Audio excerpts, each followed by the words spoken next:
Jump on and give you my new Nomad build. Actually, this is not really mine. This was given to me by one of my buddies that I play with called um, Silent One. I'll give a link to his channel in the description of this video. He's a very good player. I'm just gonna go over the build with you. I'm gonna start with the guns. Basically, I have the house and the liberator. Um, I wish I had a house with deadly and what do they call this thing again? Responsive. But right now, I only have deadly unlocked, so I have to look for another house that comes with deadly, so I can put responsive, or comes with responsive, so I can put deadly on it. Then I have the liberator that has responsive unlocked and deadly. So that's a good mixture right there. So basically, on this build, you want to stack into firearms, all into firearms, instead of stacking more stamina. On the PTS, I did a build and I stacked everything into stamina, but when I tried it in PvP on the live game, it just wasn't working out.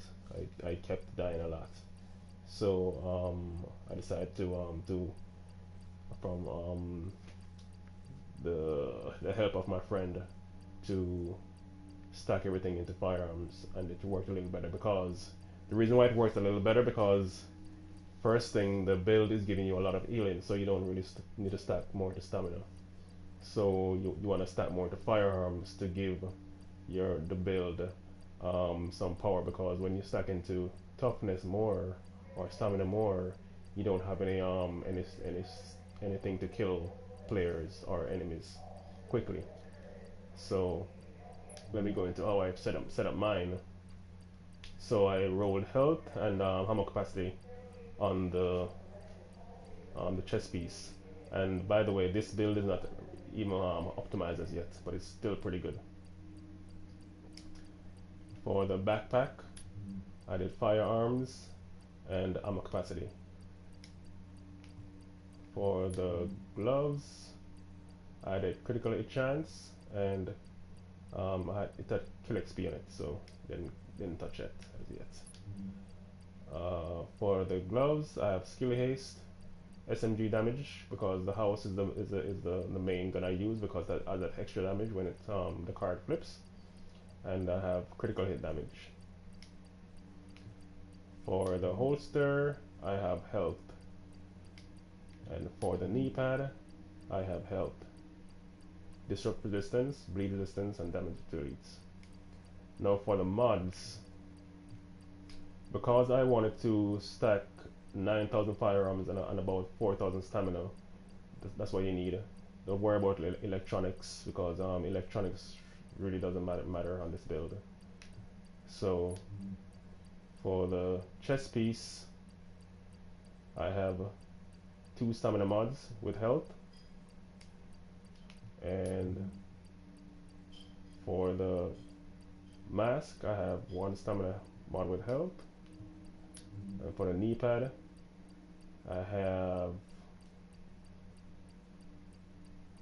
stamina mod with health, and I have on the backpack, I have firearms mod with health. And for the prototype performance mods, I have 2% pulse critical hit damage mods. You can craft those at a crafting station. Instead of putting anything else that will give you more health, like self-heal mods and stuff like that, you don't really need it on this build, so it's better to stack into something else that will give you more damage. And the pulse critical hit damage mods will give you a little bit more damage on this build, so I stacked those 2%. So going on to the abilities, what I have on mine is the pulse, and I have first aid, and I have the recover link.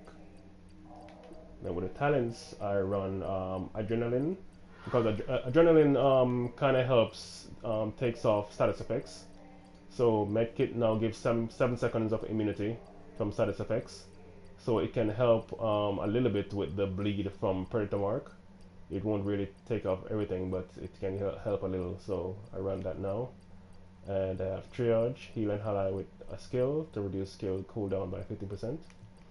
Then I run critical save, and of course combat medic. Use a medkit near allies to heal a group. So because most likely I'm gonna run this with a group when I go in the dark zone. So combat medic comes into play. With this build also you can run a box, one of these support stations. If you want to have that for the whole group, if somebody's going down in health, you can drop it on the floor and blow it up to give them back health.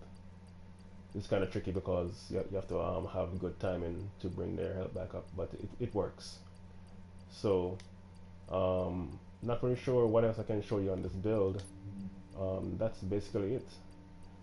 If you go into my character, go down, the weapon damage right now, even on this build that doesn't really have a lot of talents on the gear to give you more damage, the weapon damage is 23, and critical hit chance is 32, critical hit damage is 112. The one thing I could say that I could improve about this build is that if I could get better firearms mod with health, it maybe could work a little better.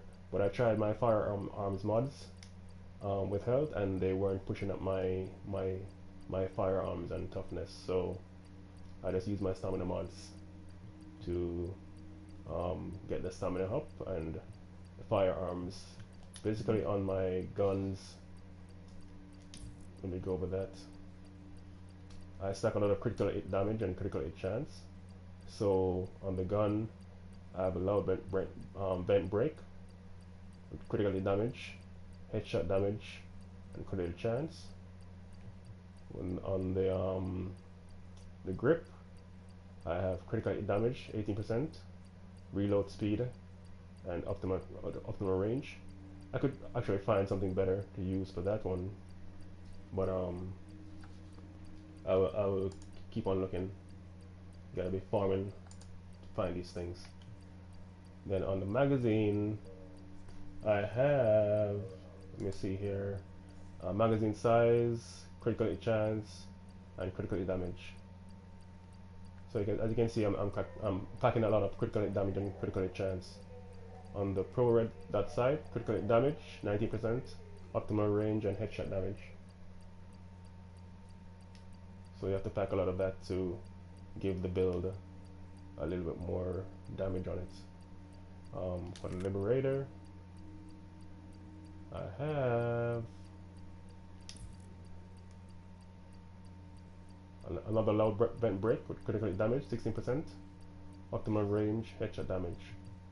For the grip, optimal range, critical hit damage. Some of these I could improve, but I just need to do a little bit more farming for them. For the extended magazine, critical hit chance, reload speed, and for the scope, I have stability, headshot damage, optimal range. So this could be improved a little bit more, but for now, that's what I'm running, guys. So hope you like this video. Drop the like if you like it, and I'll see you guys later.